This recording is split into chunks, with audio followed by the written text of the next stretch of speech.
চরম হতাশ Argentine coach Lionel Scaloni. হতাশ হওয়ারই কথা, কারণ উঠতে থাকা আর্জেন্টিনাকে টেনে মাটিতে নামিয়েছে প্যারাগুয়ে।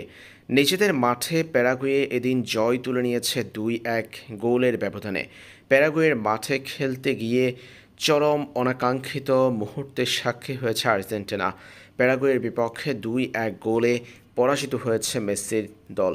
ম্যাচের শুরুতে লাউতারো মার্টিনেজের গোলে এগিয়ে গিয়েছিল আর্জেন্টিনা, তবে মার্টিনেজের চমৎকার সেই গোলের লিড বেশিক্ষণ ধরে রাখতে পারেনি আলবিসেলেস্তারা। 11তম মিনিটে লাউতারো মার্টিনেজের গোলের পর 8 মিনিটের ব্যবধানে ম্যাচের 19তম মিনিটে সমতায় ফিরেছে স্বাগতিক প্যারাগুয়ে।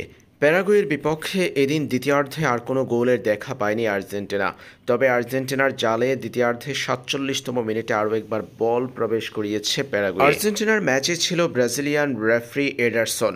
ব্রাজিলিয়ান এই রেফারির সঙ্গে বেশ কয়েকবার দ্বন্দ্বে জড়াতে দেখা গেছে আর্জেন্টাইন ফুটবলারদের। ব্রাজিলিয়ান রেফারি এন্ডারসনের বিভিন্ন সিদ্ধান্তে হতাশা প্রকাশ করেছে মেসিরা। অবশ্যই ম্যাচ জুড়ে ঠান্ডা মাথার পরিচয় দিয়েছেন ব্রাজিলিয়ান রেফারি এন্ডারসন। ফুটবল ম্যাচটাকে রীতিমতো রেসলিং বানিয়ে ফেলেছে আর্জেন্টিনা ও প্যারাগুয়ে। ম্যাচে খেলা হয় 2 মিনিট, দুই দলের ফুটবলারদের মাঝে দ্বন্দ্ব চলে 3 মিনিট। ঠিক এভাবে প্রতি মুহূর্তেই দ্বন্দ্ব আর উত্তেজনার মধ্য দিয়ে শেষ হয়েছে আর্জেন্টিনা প্যারাগুয়ের মধ্যকার লড়াইটি। ব্রাজিলিয়ান রেফারি এন্ডারসনের সঙ্গে ম্যাচে বেশ কয়েকবার আর্জেন্টাইন ফুটবলারদের হয়েছে তর্ক।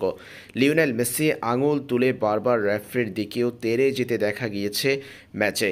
তবে ব্রাজিলিয়ান এই রেফারি ছিল একেবারে ঠান্ডা মস্তিষ্কের।